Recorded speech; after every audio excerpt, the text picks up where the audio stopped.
சட்டமன்றத்துல தமிழில் முதலாக முழங்கியதே பிஆர் தான், பி ராமமூர்த்தி தான். பொருளாதாரத்தையும் தமிழ்ல பேச முடியும்னு 52ல அவர் எம்எல்ஏ, இதே மதுரையில இருந்து தான், மதுரைக்காரர் தான், பிஆர் தான் எம்எல்ஏ ஆகி போறாரு. போய் அங்க தமிழில் பேசினார். சி சுப்பிரமணியம், பக்தவச்சலம் அசந்து போயிட்டாங்க. காமராஜர் அதிகம் பேச மாட்டாரு, நீங்க தான் பேச முடியும். இப்படி எல்லாம் பட்ஜெட் பத்தி தமிழ்ல பேசலாமா? இந்துக்கள் சரி, இதே எம்பெருமான் முருகப்பெருமான் அவருடைய கருவறையில தமிழில் மட்டுமே வழிபாடு என்று சொன்னால் நீ ஏற்க தயார். பயிற்சி பெற்ற அர்ச்சகர்கள் மட்டும், ஆனா எல்லா ஜாதியா இருக்கணும். அப்படி என்றால் இவரும் இந்து தான், உரிய பயிற்சி பெற்றிருக்காரு. அப்ப பிராமணரா இருந்தாலும் சரி, பிராமணர் அல்லாதாலும் சரி, கருவறைக்குள்ள ஒப்புக்கொள்ள தயாரா ராஜா, ஒப்புக்கொள்ள தயாரா அண்ணாமலை? தயவு செய்து இந்த கேள்வியை கேளுங்கள்.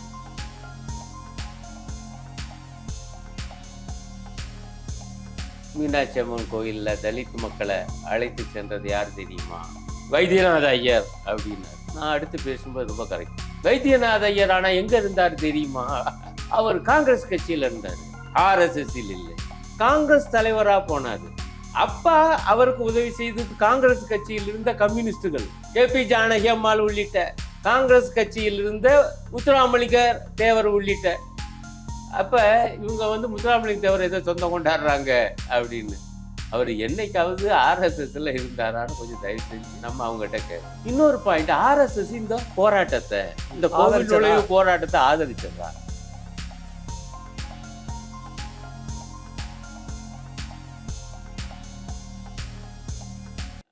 இந்த 80கள்ல 1981 77 வந்துட்டார்ல எம்ஜிஆர் முதலமைச்சரா.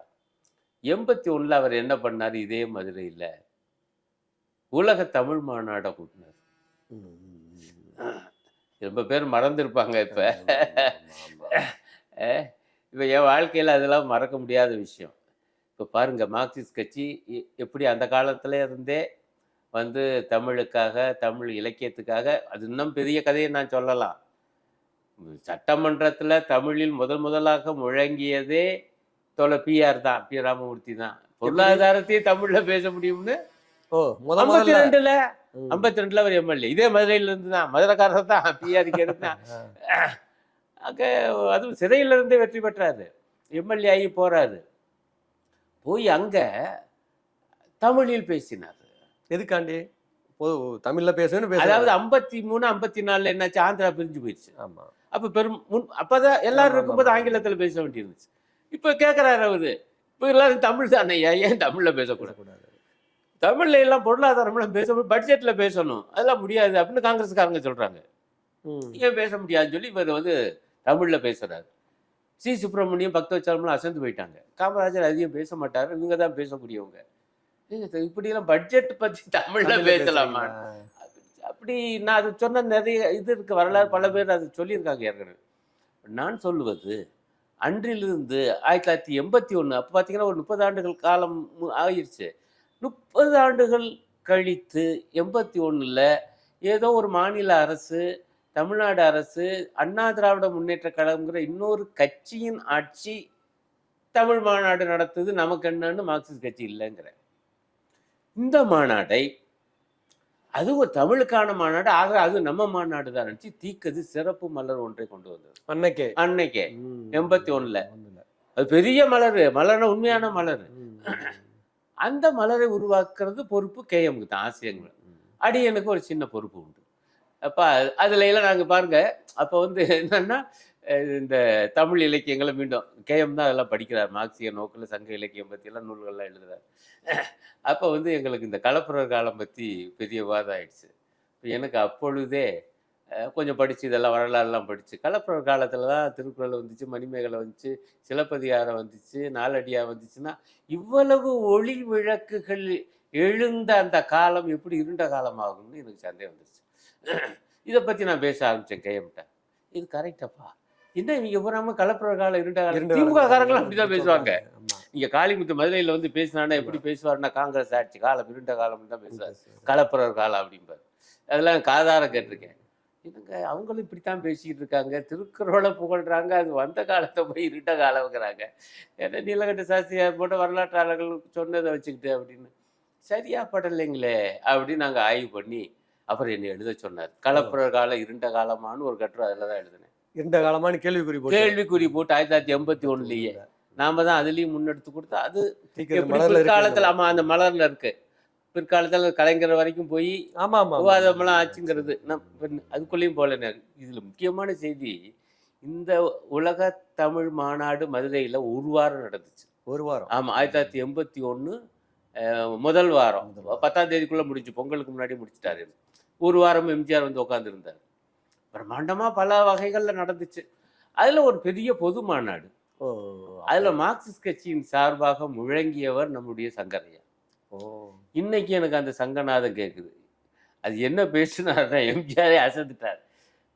மதுரை மக்களே, இந்த மதுரையுடைய மிக முக்கியமான ஒரு பெருமையை சொன்னவர் தோழர் சங்கரையா. அது என்ன பேசினாருன்னா, இந்த மதுரையுடைய மண் எத்தகைய மண் தெரியுமையா, இது வீரம் செறிந்தது.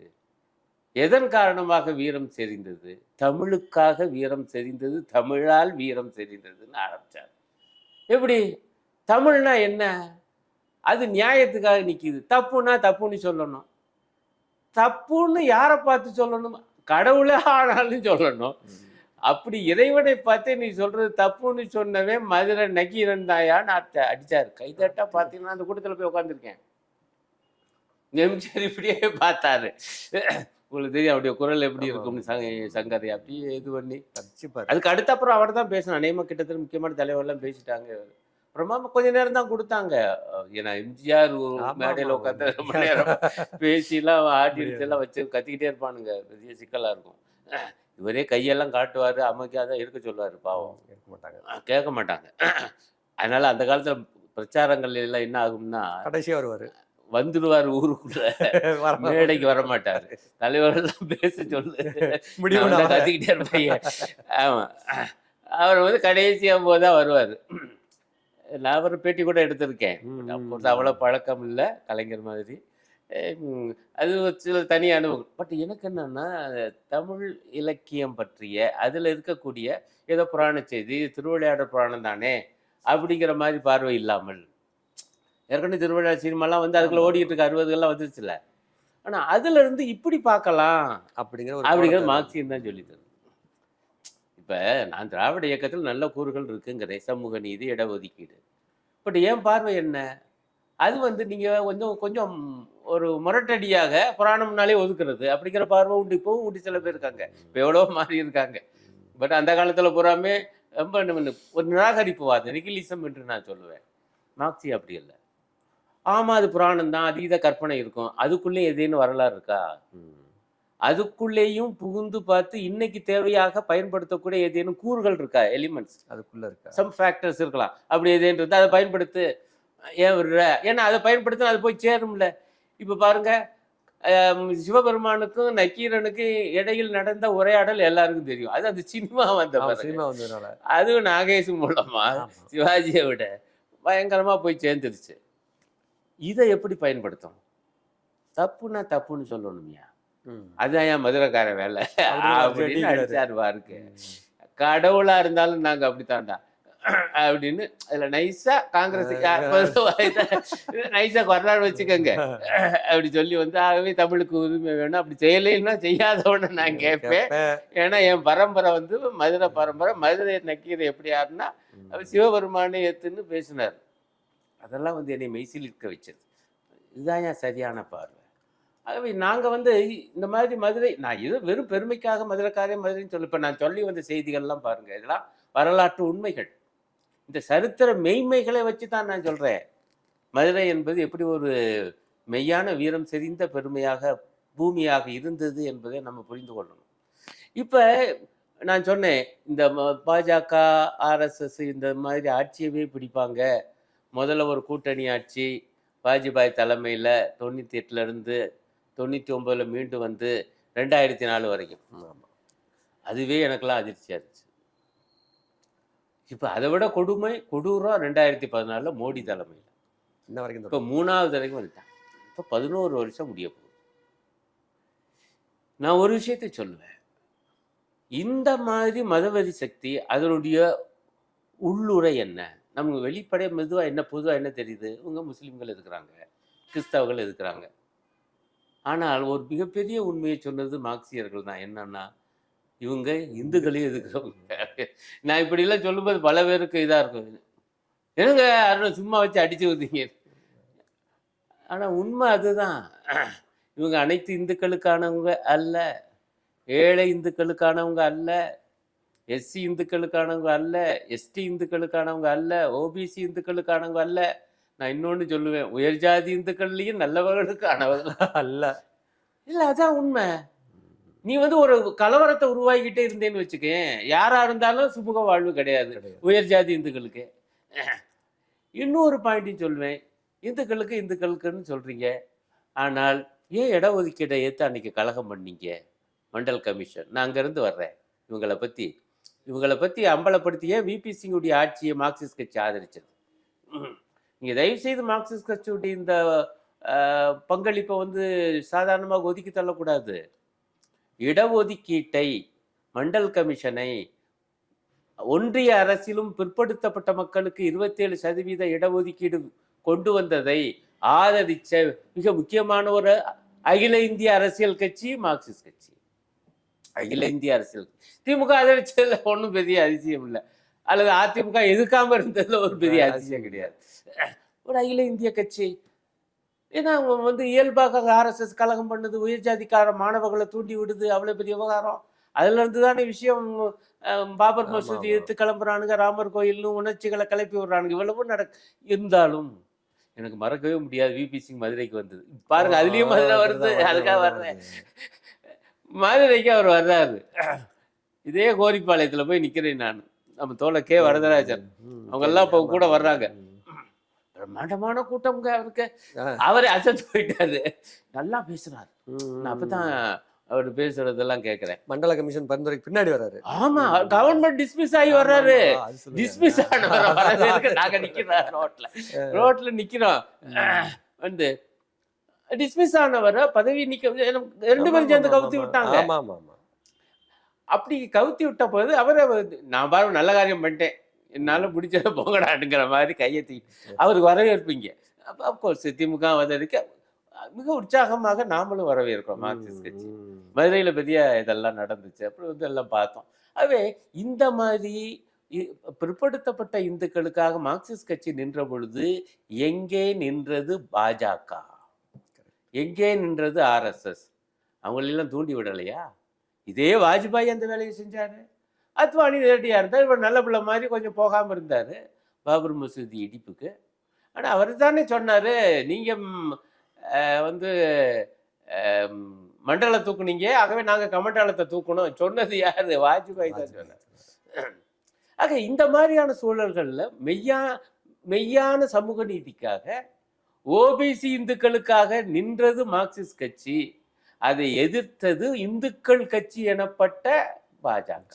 அதனாலதான் சொல்றேன் இந்துக்களின் எதிரி. இதை சொல்லல, இட்டு கட்டி பேசல. அப்ப அதுல இருந்து நீங்க வரலாறு பாருங்க. ஆனாலும் வடக்க இருந்து அவங்க ஆட்களை திரட்டி கொண்டாந்தாங்க. ஆனா நான் இப்ப வந்து தோழர் சுஜித்தையும் ஜோதிபாசியும் நடிச்சு பார்க்கணும். அடேங்கப்பா, அந்த 2 பேரும் இவங்களுடைய அப்பவே நான் சொல்றது 1999 சொல்றேன், 2014 வருது. அதுக்கு அப்பவே அவங்க வந்து இவங்களை பத்தி தெளிவா புரிஞ்சு, இவங்க தான் இந்தியாவின் பிரதான எதிரி, ஆகவே தொழிலாளி வர்க்கத்தின் பிரதான எதிரி அவங்க தான். அப்பயே? ஆமா, அப்பவே ஆட்சி அதிகாரத்தில் இல்லாத 98-99 இவங்க வர ஆரம்பிச்சாங்க. அதற்கு முன்பே சொல்ல ஆரம்பிச்சுட்டாங்க. பாபர் மசூதி 92 இடிச்சதுல இருந்தே சொல்ல ஆரம்பிச்சாங்க. கரெக்ட். பட் 98-99 வரும்போது இவங்க வந்து ரொம்ப மிக மிக மோசமான நிலைமை என்பது அவங்க புரிஞ்சுதான். கரெக்ட். 92 இருந்தே அவங்க, இன்னும் சொல்ல போனால் இவங்க இடிக்க போறதை குறித்து எச்சரித்து தேசிய ஒருமைப்பாட்டு குழுவில் சுஜித் பேசிய பேச்சு மிக முக்கியமான பேச்சு. ஆகவே இந்த அடிப்படையில் அவங்க பாஜகவை எதிர்த்து அவங்க அப்போவே களம் கண்டு கொண்டிருந்தாங்க. இதுல எல்லாம் மதுரைக்கு மிக முக்கியமான பங்களிப்பு உண்டு இவங்களை எதிர்த்து இங்கே பேசினதில். ஆனாலும் அவங்க வளர்ந்து இன்றைக்கு வந்துட்டாங்க. கோர்ஸ் நேரம் கருதி நான் முழு வரலாறுக்குள்ளே போகலை.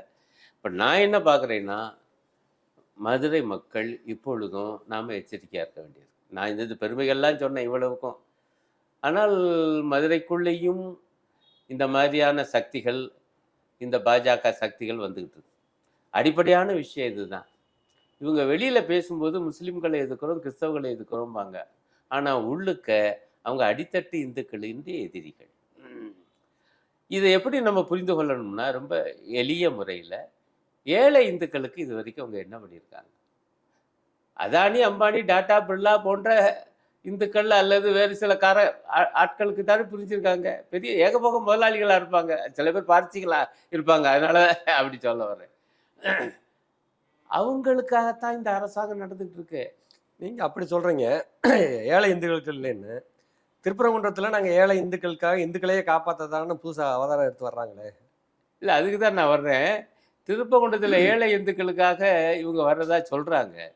ஆனால் ஏழை இந்துக்கள் பூரா அங்கே பொறுமிக்கிட்டு இருக்காங்க.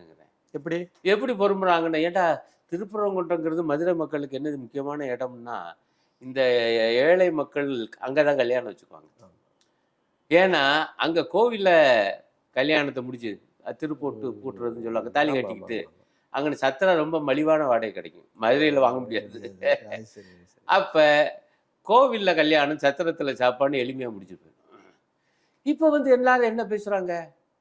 ஐயோ, திருப்பரங்குன்றத்தில் எது விவகாரமாமே அப்படின்னு ஏழைகளுக்கு உள்ளூர ஒரு பெரிய அளவுக்கு இன்னும் வரல, நம்ம தடுத்து நிப்பாட்டி இருக்கோம். உள்ளூர வரக்கூடிய ஒரு பயத்தை உருவாக்கணும் தான் நீ செஞ்ச வேலை. ஏழை இந்துக்களுக்கு என்ன பண்ணியிருக்க? அதனால தான் அங்கே போய் பேட்டி எடுத்ததில் அவ்வளவு மக்களும், திருப்பரங்குன்றத்து மக்கள்லாம் என்ன சொல்கிறாங்க? ஐயா, நாங்கள் அவங்கவுங்க வழிபாட்டு முறையில் அவங்கவுங்க பண்ணிகிட்டு இருக்கோம், அவங்களுக்கு தெரிஞ்சதை. நாங்கள் 2 வழிபாட்டு முறைக்கும் போகிறோம்.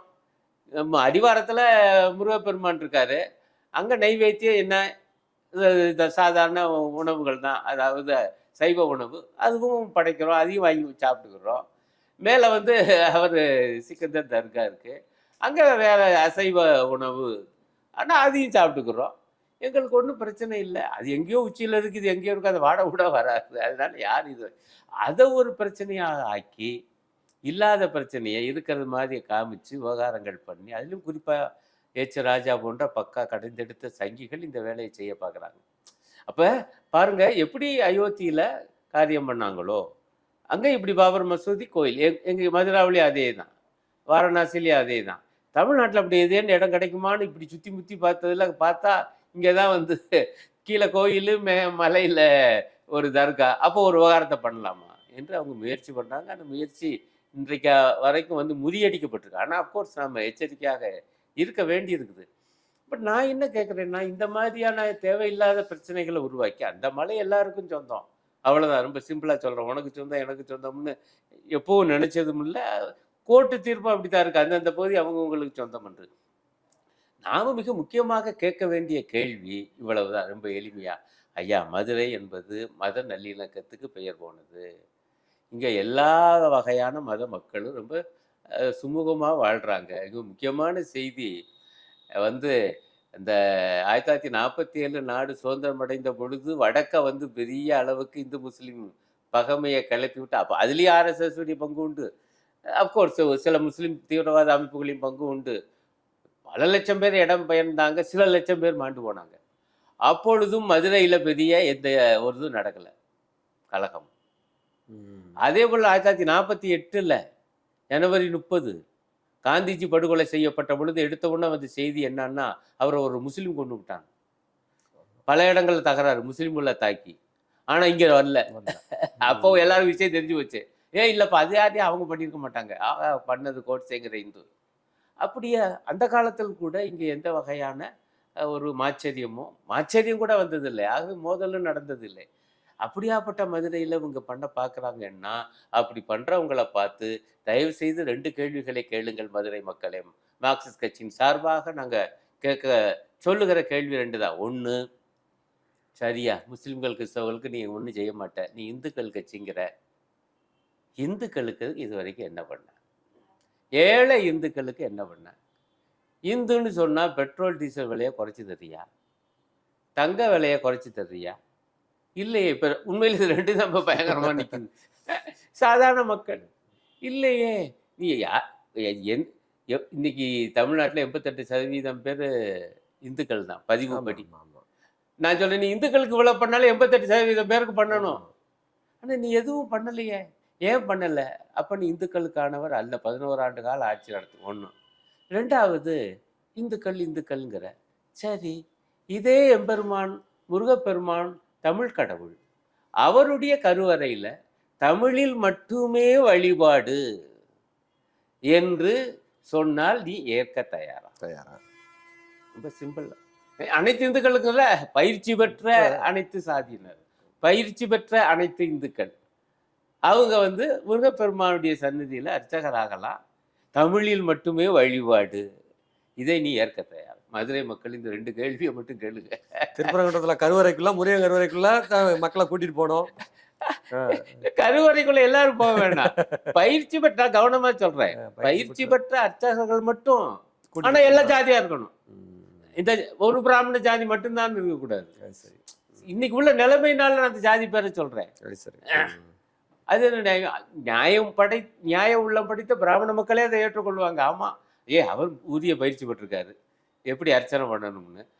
அவர் ஆனா இந்து தானே, இந்து தான் போகணுங்கிறேன். அதுலேயும் நான் உறுதியா இருக்கேன். வேற்று மதத்துக்கார உள்ள விட முடியாது கருவறைக்குள்ள. அப்படி என்றால் இவரும் இந்து தான், உரிய பயிற்சி பெற்றிருக்காரு. அப்போ பிராமணராக இருந்தாலும் சரி, பிராமணர் அல்லாதாலும் சரி, கருவறைக்குள்ள போகலாம். ஒப்புக்கொள்ள தயாரா எச் ராஜா? ஒப்புக்கொள்ள தயாரா அண்ணாமலை? தயவுசெய்து இந்த கேள்வியை கேளுங்கள். அதே போல தமிழ் கடவுள் முருகன்னா இது கந்தசஷ்டி கவசத்தை பாடணும்னு இப்போ இந்த விவகாரம் நடந்த உடனே எச் ராஜா ஒரு பதிவு போட்டார். என்ன, அனைவரும் இத்தனாம் தேதின்னு போட்டு அன்றைக்கு கந்தசஷ்டி கவசம் பாடுக, குன்றம் மலையை காக்கன்னு போட்டார். நான் ஒரு எதிர்பதிவு போட்டேன், கந்தசஷ்டி கவசத்தை அனைவரும் பாடுவோம், எம்பெருமான் முருகனுடைய கருவறைக்குள்ளும் பாடுவோம்னு போட்டேன்.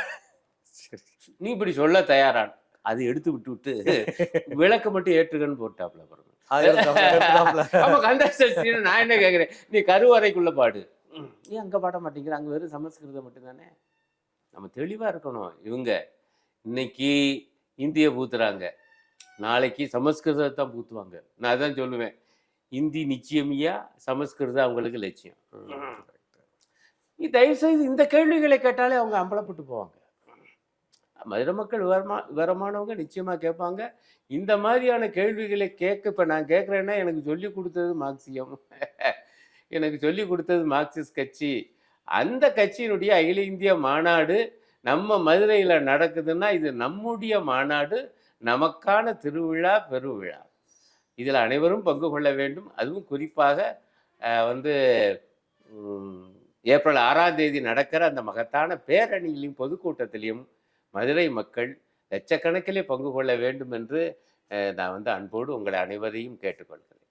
பொதுவாக மதுரை அப்படின்னு வந்தாலே மதுரையில ஒரு அரசியல் நிகழ்ச்சி முன்னெடுக்கையில பாஜக குறிப்பா முத்துராமலிங்க தேவரை துணைக்கு அழைச்சிக்கிறாங்களே, அதுக்கு என்ன காரணம்? இல்லாட்டி முத்துராமலிங்க தேவர் அவங்களோட தான் இருந்தாரா அப்படிங்கிற கேள்வி. இது ஒரு ஒரு டிவி என்ன பண்ணுச்சு, ஒரு மக்கள் அரங்கத்துல என்னையும் 3-4 பேர், என்னையும் பாஜகவில் இருந்து ராமசீனிவாசன், இது இப்போ கூட தேர்தலில் நின்று ஒரு 2 பேரும் பேசணும். அவர் பேசும்போது 1939 மீனாட்சி அம்மன் கோயிலில் தலித் மக்களை அழைத்து சென்றது யார் தெரியுமா? இதில் சில பேர் தலித்துங்கிற வார்த்தை கூட சில பேருக்கு பிடிக்கல, ரைட்டு, பட்டியல் சாதி மக்கள்னு வச்சுக்கோம். எஸ்சி மக்களை அழைத்து சென்றது யார் தெரியுமா? வைத்தியநாத ஐயர் அப்படின்னார். நான் அடுத்து பேசும்போது ரொம்ப கரெக்ட், வைத்தியநாத ஐயர் ஆனால் எங்கே இருந்தார் தெரியுமா? அவர் காங்கிரஸ் கட்சியில் இருந்தார், ஆர்எஸ்எஸ்ஸில் இல்லை, காங்கிரஸ் தலைவராக போனார்.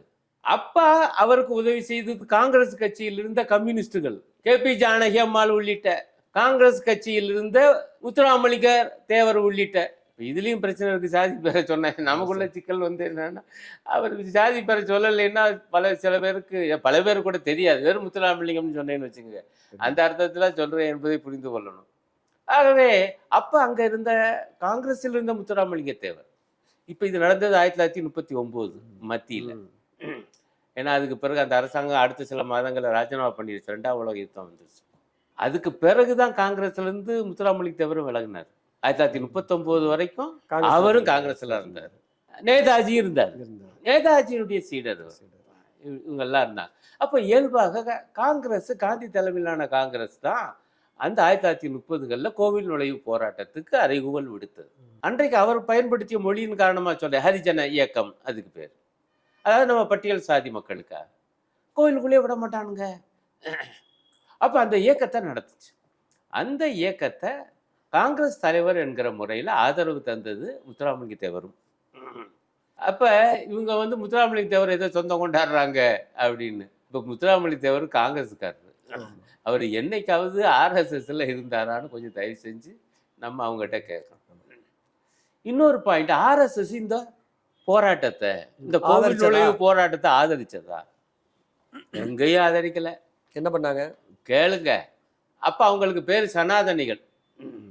இப்ப சனாதனம்ங்கிற பேர் வருதே, இதுக்காக சொல்லலை. நீங்க அந்த காலத்துல இருந்து வந்த தினமணி பத்திரிகையெல்லாம் பல ஆதாரங்கள் இருக்கு. கோவில் நுழைவை போராட்டத்தை மதுரை சனாதனிகள் கடும் எதிர்ப்புன்னு தான் தலைப்பு போட்டாங்க. சனாதனிகள்ல இருக்கும். ஆமா இருக்கும். மிக முக்கியமான சனாதனி யாருன்னா நடேசையர்ங்கிறவர். அவர் பேரே லா பாயிண்ட் நடேசையர். லா பாயிண்ட். நம்ம பயங்கரமா பூரா பேசாரு. என்னுடைய கடம்பவன நாவல்ல அவரை வந்து நான் ஒரு உண்மையான கதாபாத்திரமா கொண்டு வந்திருக்கேன். ஏன்னா என்னுடைய அந்த நாவலுடைய மைய கருவே வந்து இந்த கோவில் நுழைவு தான். அதுல இந்த செய்தியெல்லாம் நான் சொல்ல வரேன்.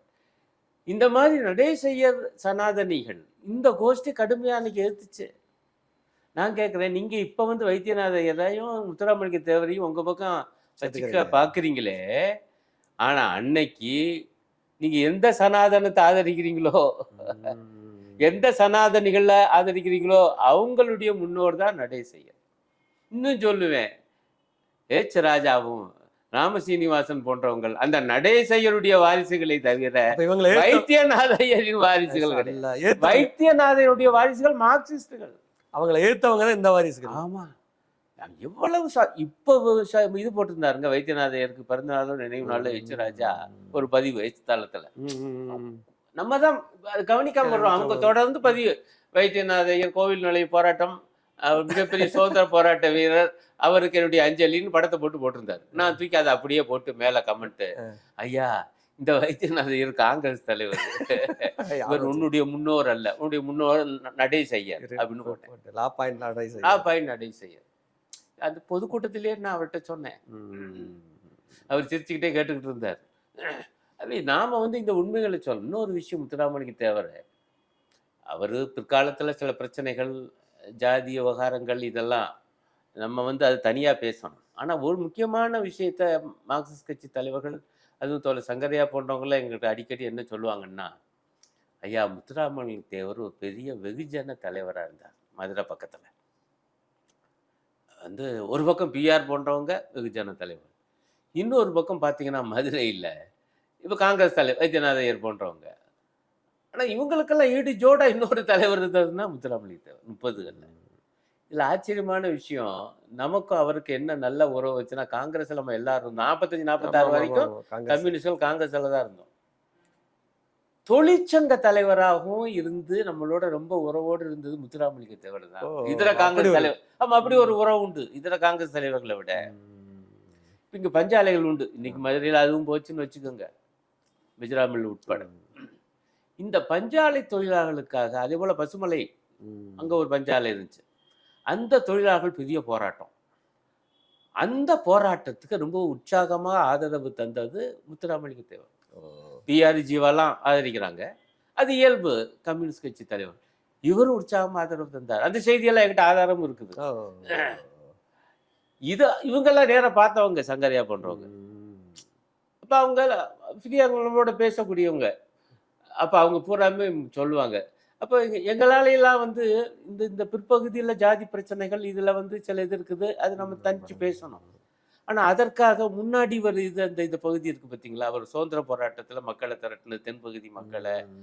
அப்புறம் வந்து அதே பகுதி மக்களுக்கு பிரிட்டிஷ்காரன் வந்து இந்த ரேகை சட்டம் என்று சொல்லி கொடூரமாக, அப்போ தான் முந்தா நாள் தான் கல்யாணம் ஆகிருக்கும், நேரத்துலேருந்து வந்து போலீஸ் ஸ்டேஷனில் படுக்க சொல்லுவாங்க. அந்த மக்களை, அந்த முக்குளத்தொல்ல ஒரு மிக பெரும் பகுதி மக்களை. இந்த காட்சி வந்து தில்லான மோகனாம்பாள்ளையும் ஒரு கேரக்டர், ஒரு காட்சியாக வரும். எனக்கு அப்போ படித்து எனக்கு அதெல்லாம் உண்மையான, அப்போ சின்ன பிள்ளையா இருக்கும்போது எனக்கு தெரியாது, ஆனால் அதெல்லாம் எவ்வளோ உண்மைன்னு இவங்கெல்லாம் சொல்லுவாங்க. பிறகு நானும் படிச்சுக்கிட்டேன். அதை எடுத்து போராடினது இதெல்லாம் வந்து நியாயமான போராட்டமாக இருந்துச்சு. இதெல்லாம் செஞ்சது முத்துராமலிங்க தேவர். நீங்கள் வந்து இந்த போராட்டங்கள்லாம் நீங்கள் அவரை கழிக்க போறீங்களா? இதையெல்லாம் கழிச்சிட்டு மட்டும் அவரை பார்க்க முடியுமா? அதோடு சேர்த்தானே பார்க்கணும். வேறு சில விஷயங்கள் இருக்கலாம், அது ஒட்டுமொத்தமாக பாருங்கப்பா. அப்போ இந்த மாதிரி விஷயங்களையும் நம்ம கவனிக்கணும். இது எதுலையாவது இந்த ஆர்எஸ்எஸ்க்கு பங்குண்டா? தொழிற்சங்க போராட்டத்தை பத்தி சொன்னேன், கிடையாது. இந்த கைரேகை சட்டம் அதை எதிர்த்து போராடினது, இதுல எல்லாம் கம்யூனிஸ்டுகளுக்கும் அதே போல கோவில் நிலைய போராட்டம், இந்த மூணுலயும் காங்கிரஸ்காரர்களுக்கு பங்கு உண்டு, கம்யூனிஸ்டுகளுக்கு பங்கு உண்டு. இவங்களுக்கு என்ன பங்கு உண்டு? ஒரே ஒரு பங்கு உண்டு, அது என்ன எதிர்த்தது. இவங்களுக்கு என்ன உரிமை இருக்கு? இப்ப ஜனங்களை ஏமாத்துறாங்களா? ஏமாத்துறான், வரலாறு தெரியாம மாத்துறானுங்க, வரலாறு மாத்துறாங்க. ஆமா, நீங்க மக்கள் பல அவங்களுடைய வாழ்க்கை போராட்டத்துல வரலாறை மறப்பது மக்களின் இயல்பு. நினைவுபடுத்த வேண்டியது தலைவர்களின் கடமை. நாம நம்மளை தான் குறை சொல்லிக்கணும். நாம அந்த கடமையை சரியா செய்யலைன்னா அவன் எப்படிதான் செய்வான். இதான் இன்னைக்கு இருக்கக்கூடிய நிலைமை. முத்துராமலிங்க தேவர் அவருக்குள்ள இந்த பங்கு பற்றி, அந்த பங்களிப்பு பற்றி, அவருடைய இந்த முக்கியமான சில விஷயங்கள் இருக்கக்கூடிய அவருடைய முக்கியமான பாத்திரங்கள் பற்றி நம்ம தெளிவா உறுதியா சொல்லலாம். அப்படி அந்த வகையில எப்படி அவர் நம்மளோட நெருக்கமாக இருந்தார் என்பதை நம்ம சொன்னா இவங்களை எளிதாக அந்த விஷயத்திலையும் தெளிவுபடுத்த முடியும் என்று தான் நினைக்கிறேன்.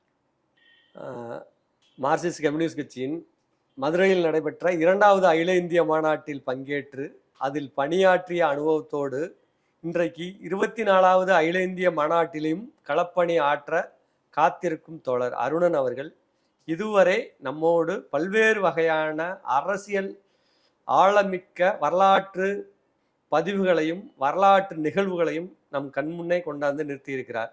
தொடர்ந்து வருங்காலங்களிலும் கட்சியின் சமூக மாற்றத்திற்கான அரசியலை முன்னெடுக்க தொடர்ந்து அவரோட விவாதிப்போம். நன்றி. நன்றி.